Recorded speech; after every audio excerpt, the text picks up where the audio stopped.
I'm pleased to welcome ADL's Senior Vice President of National Affairs, George Salim. Excellent. Thank you, Sasha, and welcome to all of those on the line. It's great to be with you on this great start of summer afternoon. I hope you are doing well and your families are all staying safe and healthy as we begin to kick off this summer.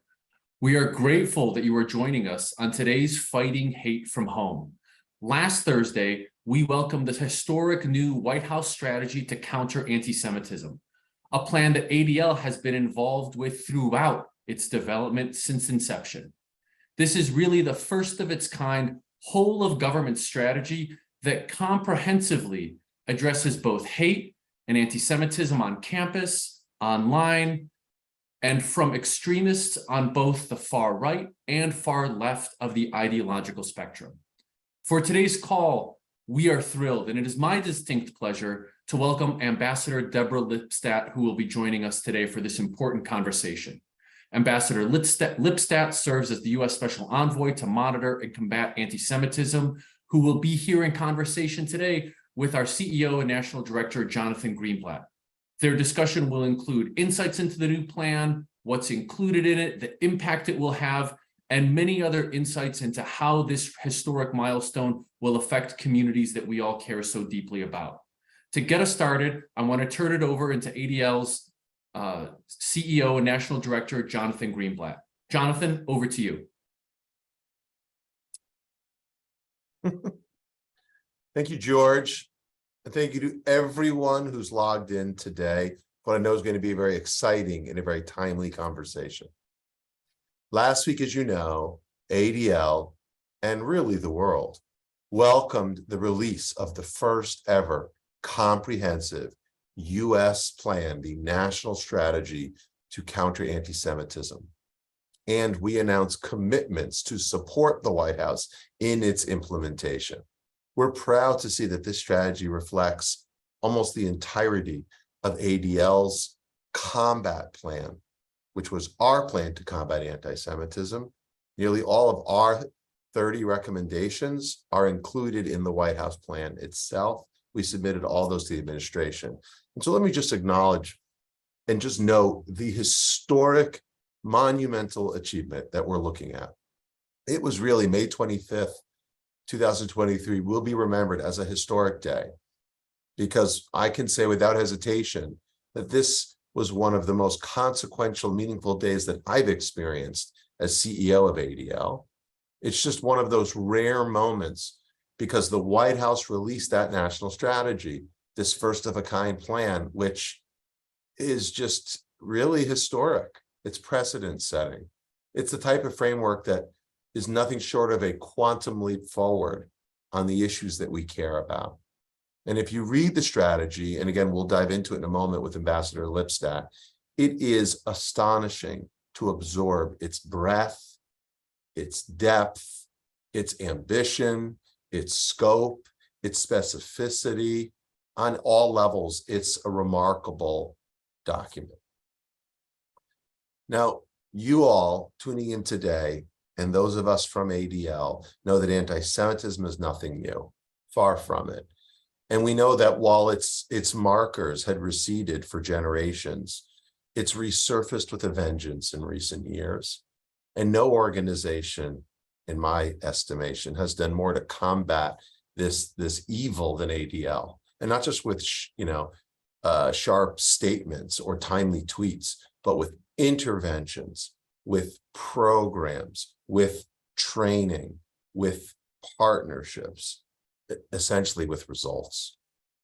And so this strategy couldn't come at a more important time. I mean, earlier this week, we released our the G100. This is a study that we do every several years of anti-Semitism in Europe and around the world.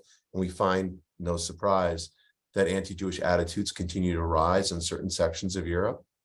We all know that anti-Semitic incidences were up to historic levels. We released that data back in March, and we found that 2022, we recorded more anti-Semitic incidents in the US than at any time in the history that we've been doing this, nearly 45 years, 3,697 acts of anti-Jewish hate. with increases in the number of assaults, increases in the number of acts of vandalism, increase in the amount of harassment, a 36% jump year over year. And that represents, if you look over the span of the last decade, more than a 500% increase. And of course, incidents shouldn't surprise us when we look at attitudes. Attitudes in the United States, we've been tracking that since the 1960s. And after being down for decades, last year we saw extensive anti-Semitic attitudes reach 20% in the US. That was up from 11% when we previously had looked at attitudes. And that's a 30-year high in terms of anti-Semitic sentiment in America. So by all these measures, we have a real problem on our hands, something that we need to correct for. And that's where this document comes in. And look, I've seen a lot of these documents myself. I used to write or contribute to documents like this when I worked at the White House. So I can tell you from firsthand experience that a plan like this is very difficult to organize, to coordinate all the branches of or all the bodies within the executive branch of the US government. But I can also assure you, when you release something like this, it can move mountains. Literally, its impact is seismic. So to see a plan like this that lays out 100 recommendations for the executive branch and holding itself accountable with deadlines for each, and then lays out 100 recommendations for state and local government and Congress and business and civil society, Jewish communal organizations like ADL, that is a powerful testament to the notion that this president, this government, they understand that there is no silver bullet to solve the problem of anti-Semitism, that requires a whole of society approach. And thank goodness, the priorities that we care about are right in the middle of it. In fact, this document elevates fighting anti-Semitism to a federal priority, like combating climate change or addressing economic inequality or, raising the debt ceiling. That is incredibly energizing to all of us, and I think inspiring on many levels. And I'm also encouraged about how it centers IRA, the IRA definition, in the middle of that process, positioning it as the single definition that the US government will use. And we'll talk about that with Ambassador Lipstadt in a few moments. There's so much to say, and I don't want to talk at you anymore. I'm excited for you to hear from and then to talk with Ambassador Lipstadt. So without any further ado, I'd like to introduce her here today. She is I want to get her title right. So she is the Special Envoy to Monitor and Combat Global Antisemitism. In this capacity, she leads efforts out of the State Department to ensure that the advanced U.S. foreign policy and to ensure that addressing issues of anti-Semitism is crucial. We should acknowledge that Deborah Lipstadt didn't come at this as some newbie. Frankly, she was one of the most accomplished scholars on the Holocaust in America, if not the world. She has previously wrote a book, Anti-Semitism Here and Now, that many of us have read and used extensively. And because of her scholarship, because of her expertise, because of her gravitas, I think it helped us to not only see her as just a shining light and a force of nature on these issues, but she is the first special envoy that's achieved an ambassadorial rank, which I think speaks to, again, the priority that's being placed on her and on this job. And I know she's going to be leading on the implementation of the plan. So without any further ado, Ambassador Lipstadt, I'd like to welcome you today to this conversation. Thank you, Jonathan. Thank you for those very, very generous words. And it has been quite a week. We worked on this plan. Over 24 U.S. agencies are involved. We're involved in composing the plan, writing the plan. Ambassador Susan Rice, who just retired on Friday, held their feet, and the other members of the White House held their feet, the agency's feet to the fire. I know agencies that sent in sort of, pablum or warmed over gruel, as Susan, I think, described it, suggestions of what they would do. And they were sent back and said, give us new thinking. And it's not the usual suspects that we would want to be there: Department of Justice, Department of Education, Homeland Security, the Holocaust Museum, FBI. They're all there, but there's also National Endowment for the Humanities, National Endowment for the Arts, the Smithsonian, Library of Congress, Food and Drug, agriculture. Why agriculture? Well, within those agencies, often the food supplements and people who are entitled to food supplements are given out. And at one of our first meetings, one of the representatives said to me, we went through our list and we realized that we didn't have kosher snacks for kids on the list. Now, that wasn't an act of anti-Semitism, but it was an act of thoughtlessness. And she said, and we're going to correct that.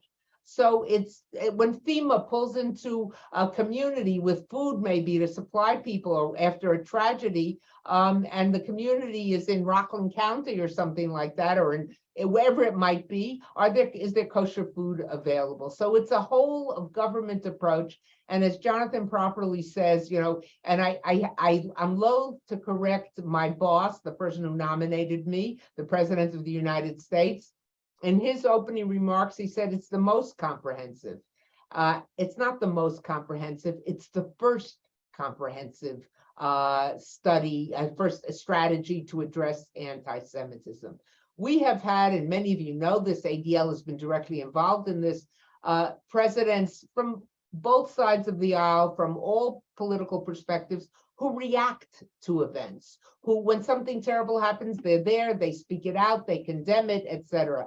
This is the first time ever in the history of the United States, and as a historian, I don't usually make categorical statements about history, but here I can. This is the first time ever that the United States government has taken the bull by the horns and said, not to react, but what can we do about it? So in that sense, it was historic. It was also historic in another way. And I think many people will resonate to this. As I said in my remarks at the White House when it was rolled out, we were in the executive office building, that ornate wedding cake building adjacent to the White House, which is part of the White House complex. That was the home of the State Department in the 1930s. The State Department, which was erecting paper walls to keep Jews from Austria, Jews from Germany, Jews from Poland, but mainly Austria and Germany, out of this country, even though they fulfilled all the necessary and very strict regulations imposed by the Congress. I mean, this was not just one party, this was a whole government opposition to keeping Jews out. It was where directives were given or advice was given to the president: keep up the walls, don't let the SS St. Louis land. It was also once the home of the War Department, now known as the Defense Department, which in the 1940s was asked to bomb Auschwitz and was told it wasn't feasible. While at the same time, American bombers were flying over the camp to bomb adjacent camps, the subsidiary camps of Auschwitz-Birkenau. And here we were releasing the strategy. I want to add one other thing in terms of the historic nature, because I know that many of you raised this question, that your leadership, Jonathan and his colleagues, get this question. Sometimes people say in desperation and despondent, is this 1938? That's the pessimist. The optimists say, is this 1933? But thinking, is this the same? Are we seeing a repetition of history? And even before the strategy was issued, but certainly now that the strategy is issued, I can say again, categorically, no. Then the oppression was coming from governments, not just governments, the people too, but the governments. It was government inspired. That's what makes the Holocaust so mind-boggling, that this was a government-sponsored, government-planned genocide. It was coming from Germany, it was coming from Poland, it was coming from Austria, it was coming from many places. Today, of course, there is anti-Semitism, and the study you've just done, one of the many studies ADL does, shows anti-Semitism's persistence. But here we have governments saying no. Our government, by the way, isn't the first. The EU, and you can go online and download it, the EU has a very impressive strategy for combating anti-Semitism and enhancing Jewish life. Germany just published its study, also very impressive. Austria, I won't even go into all the others. And many countries which haven't yet published, which were waiting for us to act so they could sort of model it on us, have special envoys. When our special envoys meet, I don't know, I think we're 18, 19, something like that. It's different. It's not great. Things are difficult, but it's a different time. And I think this study is part of it. Just a few words about the study itself, and then I want to be sure that there's enough time for questions. What we did is ask, or what the, by the way, Susan Rice, Ambassador Rice was head till Friday of the Domestic Policy Council, so domestic, but her partner in this was the NSC, the National Security Council. In other words, the White House was saying, this is, of course, a domestic issue and a domestic policy issue, but it's also a threat to our national security. That is big. I don't have any other way of describing it. That is really of significance. That this strategy, let me turn around, that anti-Semitism, the existence of anti-Semitism is a threat to our national security. And some of you have heard me say this, and I think I was in conversation with Jonathan a couple of months ago where I made this point, but it probably bears repeating. Anti-Semitism is a threat, first and foremost, of course, to Jews. And were it just a threat to Jews, it would be a worthy thing for government to address, because government's job is almost akin to a parent's job vis-a-vis a child, if I can draw a very rough analogy. What's a parent's first responsibility? To keep their child safe. It shouldn't fall out of the stroller, it shouldn't touch the hot stove, it shouldn't fall down the steps. That's what, and then of course you should educate your child, prepare your child for life, all those kind of things. But to protect your child, that's what you got to do till they're old enough to take care of themselves, and then eventually, hopefully, take care of you. But that's what government's job is, to protect its people, whether defense, whether water, whatever it might be, to make sure that the population is safe, particularly the vulnerable in the population. Government has a special responsibility towards the vulnerable, whether those are the elderly, whether those in special needs, or those are groups, ethnic groups, religious groups, people who as a group face prejudice and discrimination. Here the government is coming and fulfilling its duty towards the Jews. So for that alone would make it worth it. But I think there's another reason. I don't say a more important reason, I don't say a bigger reason, but a parallel reason. And some people get upset when we do this, but I think they miss the point. They miss the point so dramatically, and that's why the NSC was involved. Anti-Semitism is a threat to democracy. It's the canary in the coal mine. Why do I say that? Because if you are an anti-Semite, you subscribe to the notion that the Jews control the media, the banks, the judges, government. They used to talk about ZOG, Zionist occupation government, that Zionists occupied the government and ran it from behind the scenes. That the Jews are behind the scenes, conniving, controlling, making sure things run to fulfill their own needs at the expense of everyone else's need. So if you subscribe to that notion, then you don't believe that democracy is real. You don't believe your government is responding to your needs. So you've lost faith in your government. Now, many conspiracy theorists are anti-Semites to begin with. There's a pandemic, they're sure Jews are behind it. There's a financial upheaval on Wall Street, they're sure Jews are behind it. Not just a Jew, a single Jew, or individual, but the Jews. They start out looking for the Jew involved in it.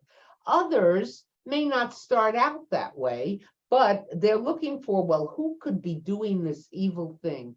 Who is powerful enough? Who is evil enough? Who is malicious enough? Who is nefarious enough? Who knows how to work behind the scenes quietly for their own good, for the expense of everyone else? And of course, that's the prejudicial stereotype of the Jew, so that they find the Jew. So this strategy comes to say, We see this as a threat to Jews, a threat to Jewish life. We are all following the events at the trial in Pittsburgh, the moving description of the rabbi yesterday and the 9/11 operator who was in touch with the woman, and the woman died while she was talking to her. She heard the shots and saw that. We see that on a personal level, and feel it very strongly. It used to be, as I've said to many of you, when you went to Europe, you wanted to find the synagogue or maybe the Jewish museum, you'd be told, go to this block and then just look, don't worry about the numbers, just look up and down the block and look for the police car, the gendarmes with their automatic weapons, and that's where the Jewish institution you're looking for will be. Well, that's still true, but it's also true in our country. And if 10, 15 years ago, if you had said every Jewish institution would have that, we would have said, oh, come on. But obviously, that is where we've devolved to. So this is a plan that's coming to recognize the threat of anti-Semitism, not just to the welfare of the Jews, but to the welfare of democracy in general. And the final point, and again, ADL knows this so well, you can't fight hate in silos. You can't say, I'm only against this hatred, don't bother me about other hatreds. Going back to the example of Pittsburgh, I know I was tremendously moved, and I'm sure many of you were as well, in the aftermath of Pittsburgh, the way the Pittsburgh community, in its broadest manifestations of ethnic groups, immigrant groups, religious groups, political groups, came out en masse. And so many of them said, you have been here for us, we're going to be here for you. So that's one reason, that if you want that kind of response, you've got to respond to others. But there's another reason. And again, you know this well, being members and active in ADL and knowing its activities. What starts with the Jews doesn't end with the Jews. Starts with other groups is going to end up at the Jews. And I think that is something extremely important to recognize. So, and this report acknowledges that. It is comprehensive. Is there more that it could include? Of course. Are there going to be things you'll agree with, disagree with? I tell my students when I was in the university until this past year, if you read a 60-page article, the report, many of you have downloaded it, is 60 pages. And even if it's by me, I say to them, and you can't find anything to differ with or to be critical of, you haven't read it closely. So there were things, some would want more of this, some would want more of that, but it takes a very forward-thinking approach. And I think that's something that should be very encouraging to all of us. I'm going to stop here, and I'm happy to take any questions that people might have. Well, look, Deborah, you were our partner and our ally in getting this done. You have been an ally to this organization since long before I was here. Again, your advocacy is well known. We just feel grateful to have you as in the role you're in. I'm glad we pushed you to get nominated, and God willing, you should be in the role for as long as humanly possible. Okay, I want to ask a couple questions before we open it up. And I think it's fair to say we're trying to get to a more perfect union because we're not exactly there yet. And while this plan is precedent setting, and I cannot wax about it enough, wax on about it enough, there are some things in it that I know have raised some questions. So let's get into that. Let's start with the IRA definition, because we are on record as ADL. We adopted IRA back in 2017. We believe it's the only definition that works. It is in this document. As I said, I think it centers IRA for the whole executive branch, but it alludes to the quote unquote nexus document. Other people wanted it to be stronger. Give us the inside baseball as to what happened and what you think this means going forward. Okay. First of all, as you know, I'm at the We should explain what IRA is, by the way. Not everybody knows. Some people think the IRA he's my accountant. He's not. Some people think he's, my barber. He's not. No, it's not IRA like your Uncle Ira or your cousin Ira or whatever, but it's IHRA, International Holocaust Remembrance Alliance. It is a group of countries convened in the year 2000 in Stockholm to address both rising anti-Semitism, to address commemoration of Holocaust issues, to address a range of issues emerging from the Holocaust. In fact, the opening session, which I was supposed to address, I couldn't because I was otherwise preoccupied in a courtroom in London. So I remember that very well. Over the course of time, what became evident to the participants in the alliance, the different countries involved, was that there was confusion amongst law enforcement, confusion among educators. What is exactly anti-Semitism? There were times when it was ambiguous. Is criticism of Israeli policy anti-Semitism? No, it's not. Just like criticism of American policy, it's not anti-Americanism. But when does it cross the lines into being anti-Semitism? How can we understand it? And the IRA definition is a non-legally binding working definition. In other words, it's a guideline. It's not a law. It's not a something cut in stone that every agency must follow. In fact, if you read it, and you can download it easily, just like you can download the strategy easily, just go to whitehouse.gov, and I'm sure we can put we'll put it in the link. We'll put the link in. Deborah, okay, so great. That's perfect, because I'm sure to mangle it. That the definition is filled with nuance. It gives a different, I think, 8 different examples of what might be anti-Semitism, but it introduces it and says these may or may not, depending on context. So you've got to know the context. Secretary Blinken, to whom I directly report here at the State Department, embraced the IRA definition in January 2022, shortly after he came into office. The spokesman for the State Department has a number of times, including I think last November, embraced the definition. I've embraced it. There's no question. This has been American policy, and it's reaffirmed in the report.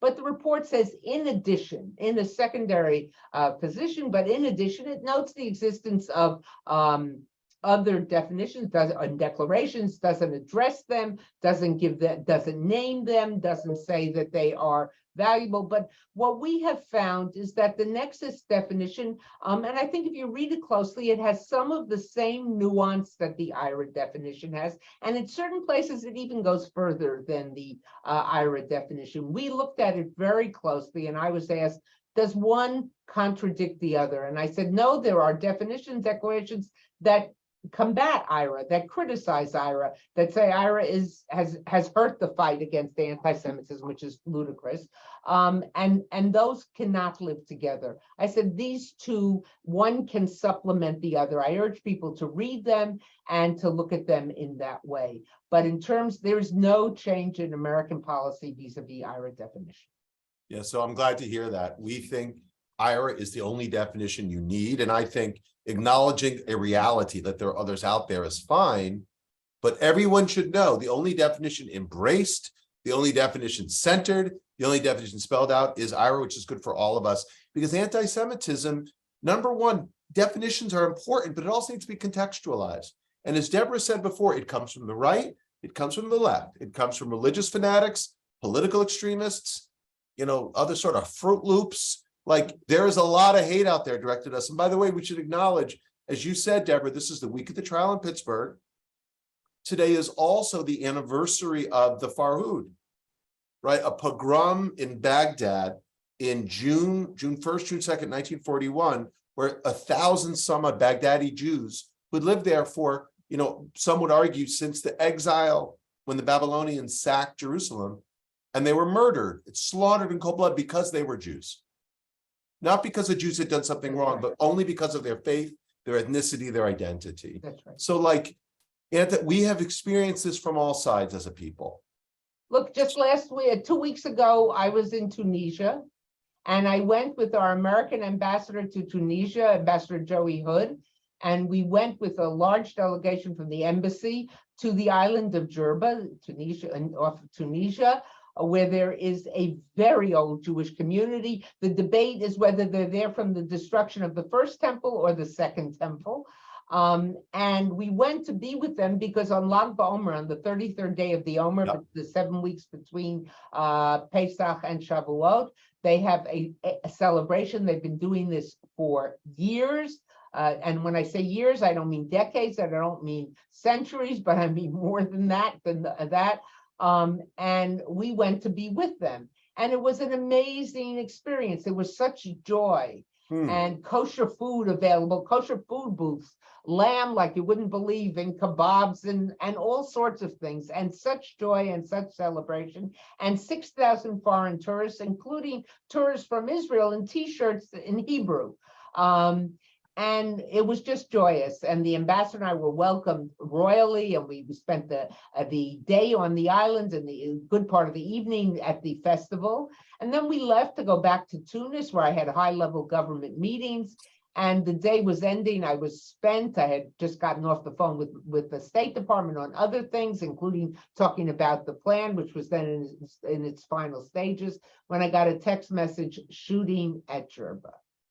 And of course, the embassy called me immediately to brief me as we got more and more information. And as you know, a naval officer stationed on the island took his gun, shot his fellow, he was on sentry duty, shot his fellow naval sentry, and then got into the car, took the ammunition, and drove a half an hour to the synagogue, where he shot 2 additional security guards and then 2 cousins, both whose origins were in Jerba, one from France, one from Israel, and shot them exactly where we had been standing when we left the festival, talking to everyone and conversing. And while we were doing it, by the way, we had very tight security. I noticed my security man was very nervous, like, get in the car ready. I said, they should just relax.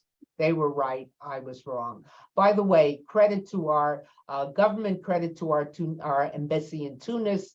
There was difficulty in getting the body of one of the victims out of Tunisia to Israel for burial. There are no direct flights. And our embassy facilitated that, and also facilitated getting them out without autopsies. So Americans, it was a very moving thing to see that happen. Very good. But Very good. these things happen, they happen. And one of the things that, of course, immediately some heads of state, Macron, the German foreign minister, I did in the name of the United States, we called this out as an act of overt anti-Semitism. We got some pushback from the Tunisians. Oh no, it's criminality, etc. I said, oh yeah, right. The guy took his gun, drove a half an hour, past all the restaurants, past the commercial areas in Jerba, just to get to the synagogue. Amazing. It was more than that. But the fight goes on. But thank you for referencing that other event, Jonathan. That's Well, look, very important. I am distracted because there are so many good questions coming. Okay, let's go to the question. There's a lot more that I'd like to ask you, but out of respect for the folks who are dialed in, George, maybe you can do a little bit of Q&A with the ambassador or me so we can be responsive here. I think George is clicking back in. There we go. Can you hear me okay, Jonathan? Perfect. Great. So Ambassador Lipstadt, thank you so much for sharing that insight and context with us. A lot of great background, a lot of great history there. I've been logging the questions as I've seen them kind of come up in the chat here. And Jonathan and Ambassador Lipstadt, our friend Rabbi Charlie Citron Walker is on here. A number of great comments in the chat here. Thank you all for the profound level of input that you all have shared. One of the themes that came up, both Jonathan in your opening comments and Ambassador Lipstadt's comments, is the role that ADL and a lot of other organizations played in helping shape and inform the strategy. We talked about the definitional issue, we talked about resources, we talked about accountability. Jonathan, I wonder if you could just start us off by sharing with a lot of the folks that ask questions here on different parts of the strategy. I wonder if you could just illuminate ADL's role as a non-governmental organization, advising the executive branch, kind of where we provided input. And then I've got a couple of the key themes for you and Ambassador Lipstadt to walk us through. So really quickly, ADL had the opportunity to engage with the administration, both in public kind of sessions and in one-on-ones with our team. Our policy team in DC, our government relations and community engagement crew was deeply involved We shared our policy recommendations. We shared 30 recommendations, all of which were essentially incorporated into the plan in one shape or form, some entirely.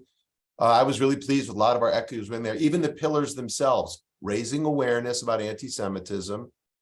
Let's see, raising awareness, reversing the normalization of anti-Semitism, creating cross-community partnerships. And the fourth pillar, I don't remember off the top of my head, but they were very consistent with ADL, the way ADL approaches these issues, literally. So I felt really encouraged about that.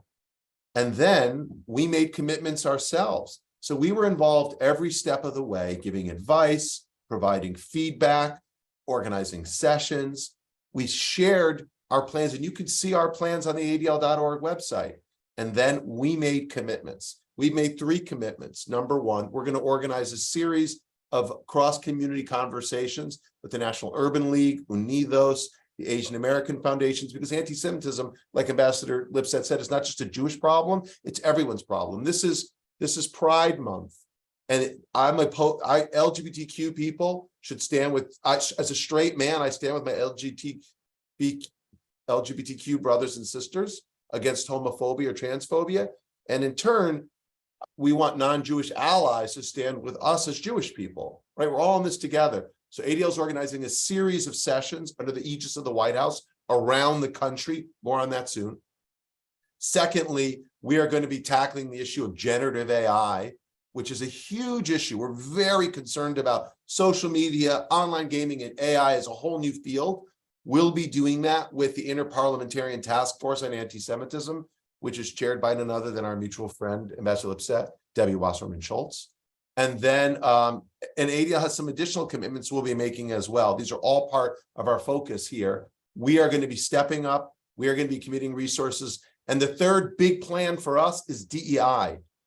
As Ambassador Lipstadt knows, too many corporations, Fortune 500s, big universities have DEI programs that don't include anti-Semitism. ADL has developed new content. Our education departments created new training to make sure anti-Semitism is in DEI programs. And we'll be sharing that with corporations and universities all over the country. That's what we're going to do. That's what we've done. And we're committed to making this plan work. Yeah, let me just, the 4 pillars are increasing awareness and understanding of anti-Semitism, and including the threat to American and broad appreciation of Jewish American heritage, 1, improving safety and security for Jewish communities. There's a great deal of discussion of helping various Jewish institutions financially and also providing expert advice. Number 3, and this is so important, reversing the normalization of anti-Semitism and finally building cross-community solidarity and collective action. So those are the 4 pillars. There's a great deal on campus, activities on campus, which I know is of great concern to many people, but not just campus, K through 12 as well. Thank you both for those responses. I want to talk about politics for a second. There was a lot of questions in the chat related to Democratic Party and Republican Party positions on a range of different topics. One of the things that you both addressed early on is holding public officials accountable. And so, Ambassador Lipstadt and Jonathan, how in this plan is the administration thinking about holding public officials, Democrats or Republicans, accountable for statements, positions, actions that are anti-Semitic in nature? And Jonathan, how is a non-governmental organization like the ADL planning to hold both sides of the aisle accountable? Well, on Thursday morning, when I was in what became the war room at the White House, so to speak, where I was fielding calls, and amongst the calls I was making, we had divided up, who each of the principals, the 4 principals, calling different people. I was calling Republicans as well as Democrats, Republican senators, Republican members of Congress, many of whom names would be known to you, who have taken an active role in the fight against anti-Semitism. As many of you know, there is a bipartisan, bicameral task force on anti-Semitism led by Senator Jackie Rosen, Democrat, led by Senator Langford, a Republican, led by Kathy Manning, Representative Manning, a Democrat, and Representative Chris Smith from New Jersey, and it is bipartisan, bicameral. We briefed all of them before this. They all commented on it. Our effort is to make it clear that this is something that transcends politics. And I think in the spread of reactions to it, and of course there've been criticisms that the other, some of which have been quite constructive and useful. It's been across the board, and that's quite amazing. Yeah, look, ADO will hold accountable elected officials on both sides of the aisle. There's nothing political when we call out prejudice. Doesn't matter if it's a former president of the United States, I wonder who I mean, or existing officials or members of Congress, state or local representatives, governors. Like, we are going to continue. By the way, we will keep their feet to the fire. And Deborah, I love you, but we're going to keep the administration's feet to the fire too. Welcome. Like, we're going to hold you accountable to those deadlines, to those plans. You better believe it, because that's what I think our community and that's what the public expects of us. And so we're going to do that. So we will work with you every step of the way. And if you get off the derech, we're going to let you know. And for those who don't know me, by the way, as Jonathan knows, and those of you who have already seen the plan, and again, I'm so glad you'll put up the link to it. It's all been set up to be absolutely downloadable as a PDF. This is not just nice words. There are dates in the plan for when these issues should be addressed. Maybe not all completed. Maybe as we address them, we'll see further action. But there are dates, and the White House is holding the agencies accountable. So if you said we're going to do this by April 2024, or we're going to do it by December 2023, or the end of summer, hopefully it may not be completed. Things sometimes happen, Sure. But in other words, it's not going to sit on the shelf as pretty words to be show and tell, but not done. super fair. There's literally been hundreds of comments in the questions here coming in the next two categories that I'll foreshadow for you both. The first category is on college and university campuses, anti-Semitism on campus, which you both are intimately familiar with in various ways. And the second is on the Council on American Islamic Relations involvement in the strategy. Let's start with college and university campuses. Ambassador Lipstadt, you alluded to the historic timing of the strategy with the start of the federal trial happening in Pittsburgh around the most horrific and devastating and significant anti-Semitic attack in our nation's history at the Tree of Life Synagogue. At the same time, just literally days after the release of the strategy, reports of a virulent anti-Semitic speaker at the City University of New York also emerged. I wonder if you could both take the topic of the timing of the strategy in the context of a historic level of anti-Semitic incidents on college and university campus, most recently the example of the City University of New York.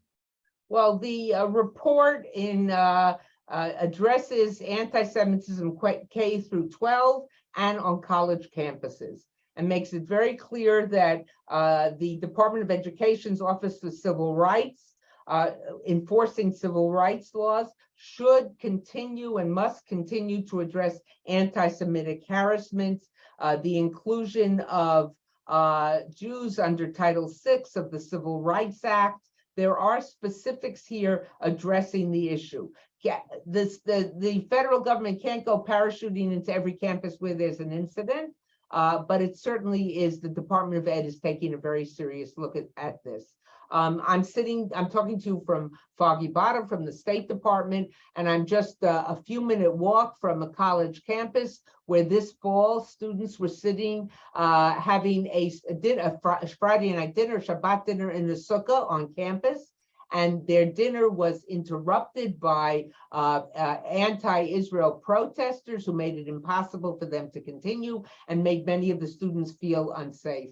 There's no question that that was anti-Semitism. Those are the kind of things we're going to address. In terms of CARE, let me just mention on CARE, CARE had no role in the strategy, but and no contribution to it. When they were preparing, when the White House was preparing the fact sheet, they reached out to a broad range of organizations, some of which Jonathan has already mentioned as partners, broad range of organizations, religious, political, ethnic, etc. And CARE was one of the organizations on the list. My comment on this, and actually ADL has in a certain way with certain people taken a lead on this, that now is the time to, if there are organizations, and in the past year, as we've raised the profile or the attention to this terrible, noxious disease of anti-Semitism, there have been people,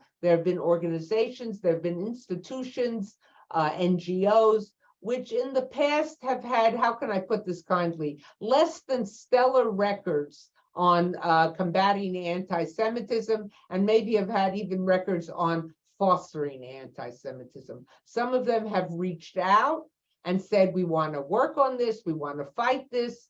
This would be a good time to, again, to hold their feet to the fire, to have them acknowledge where maybe they have gone wrong in the past, to have them address that, assess that, and to see if there's a change.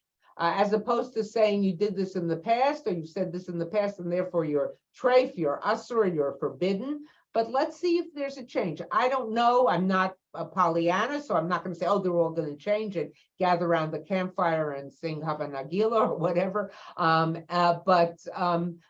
Let's see if we can see some change. So, as I said, CARE had no role in the strategy. The strategy was a White House governmental strategy.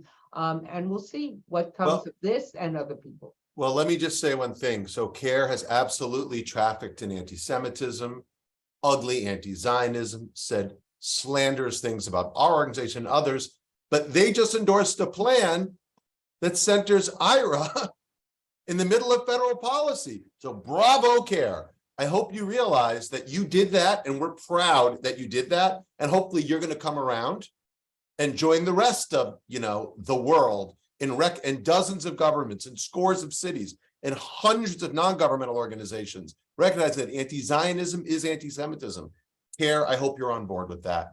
But to come back to what Ambassador Lipstadt just said, I mean, the truth is we are going to continue to hold people accountable. So yeah, what you saw happen at CUNY was revolting.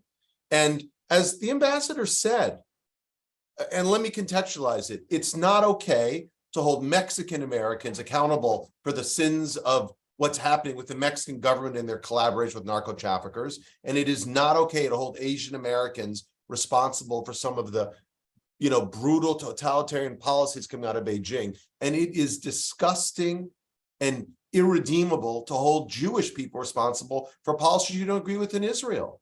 Like, it is not okay to interrupt a religious service with a political statement. I don't care if you're targeting Jews or Mexicans or, Chinese people. It's wrong. And we won't stand for it. Not for a second, which is why we stand up and speak out against, anti-immigrant or anti-Mexican xenophobia, against AAPI hate, and against anti-Zionism and anti-Semitism. Full stop. None of it is acceptable. Let me build on what's reading from the plan, page 9, if you've downloaded or will download it.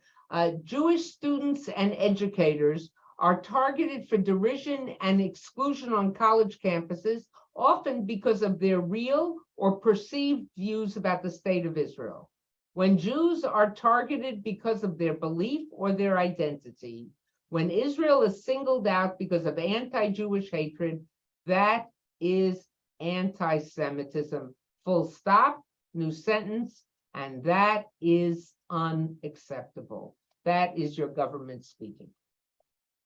So a question like Ambassador Lipstadt, so the CUNY thing, they get some federal money. There are lots of other universities that get federal money. When you have a speaker like the one from last weekend who uses a university platform to spew hate, or we've had, other speakers brought to campuses, et cetera, will this plan encompass responding to that? Or How would you? You know, I don't want to presuppose what Department of Justice or under the Civil Rights Act will do.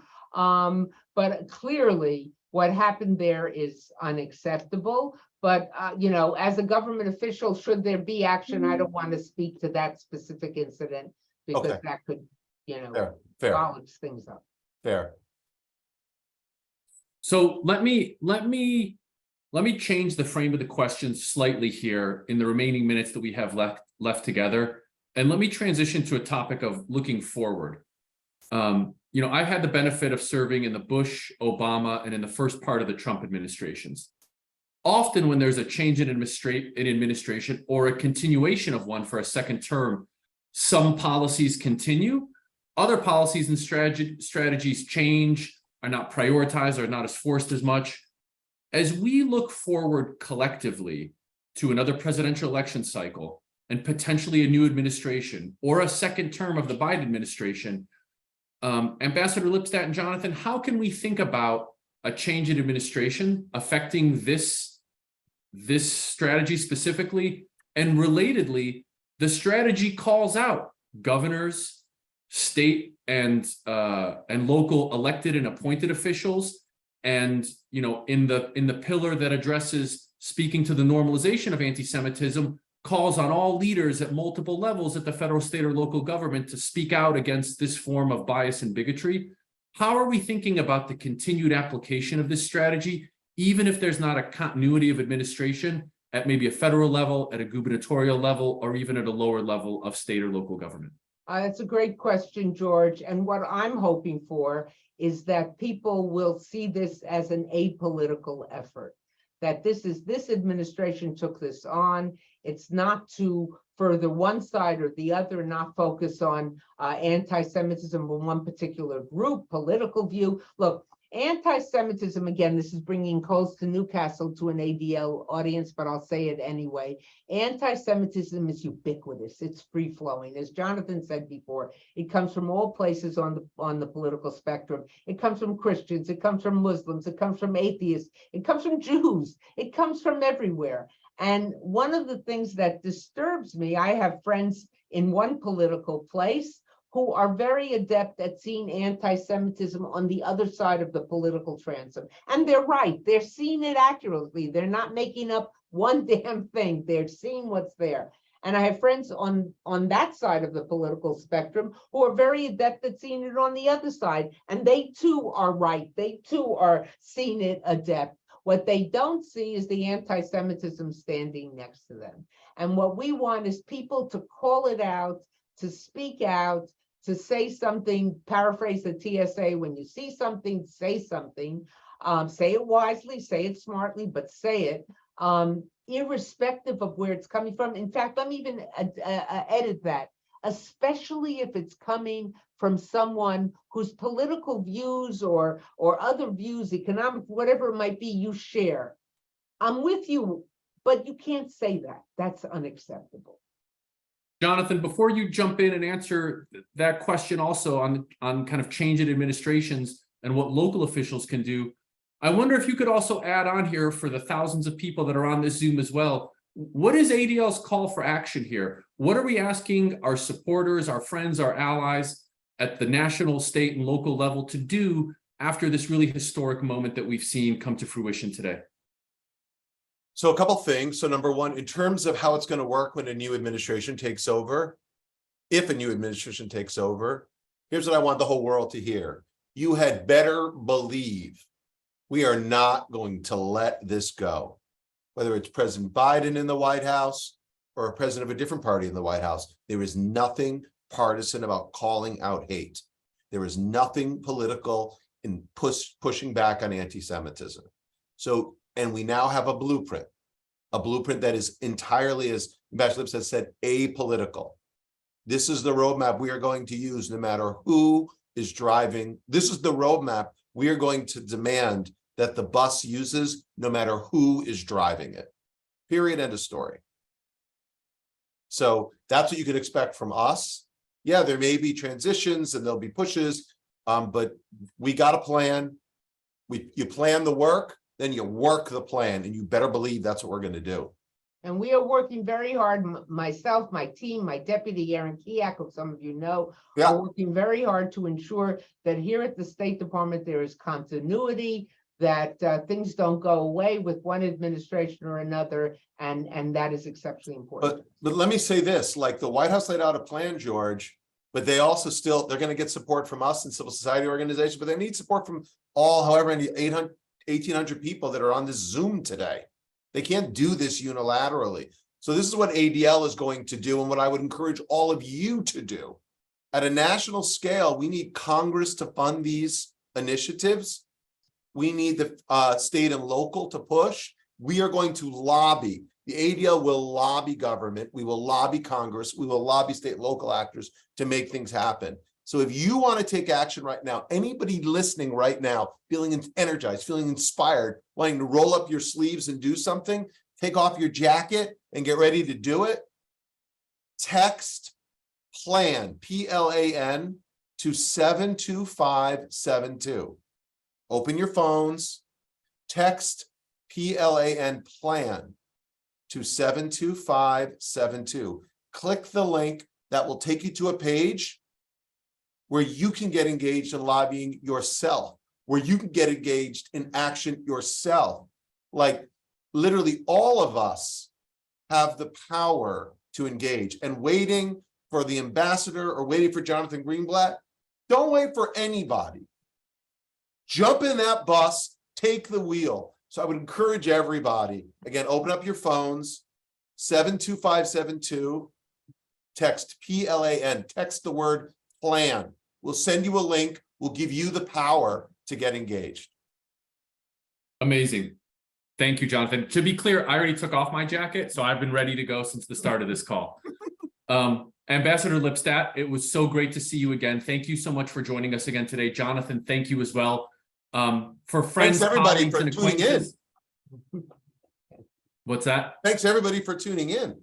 Thank you, everyone, for tuning in. Unfortunately, and thank you, Georgia, and interrupt you once again. And thank you, ADL. You have been a great partner, a great stalwart. You've helped push this over the line. And this is government has spoken at the highest level. When I spoke on Thursday at the rollout, the sign on the podium said the White House. But government can't do this alone. We need a whole of society. Congress is stepping up to the plate, and we hope they will continue to do so in an even stronger way. But we need everyone, for if not us, who, and if not now, when? so true. Ambassador Lipstadt, Jonathan, thank you again. Thank you all for tuning in and viewing this really important and historic conversation today. As was posted in the chat, and as Jonathan mentioned, you can read more about ADL's work in shaping this historic strategy on our website. The direct link was in the chat, and we'll be sure to send it out to all participants. Jonathan also mentioned there's two ways you can get access to this information. You can text the word PLAN, P-L-A-N, to 72572, and a link will pop up that also directs you to that website. Last year, Never Is Now, the world's largest annual summit on anti-Semitism and hate, saw its biggest crowd ever to date. And we are so excited, the ADL team is, to welcome thousands back to the Javits Center in New York City next year on March 4th to the 7th, 2024. It's going to really be a historic undertaking that ADL is leading in New York City. Please save the date. Try to join us if you can. If not in person, virtually, there'll be multiple ways to get engaged. Sign up today for more information. In the meantime, please keep an eye on your inbox for lots of information from ADL. Thank you for joining us again today, and please be well.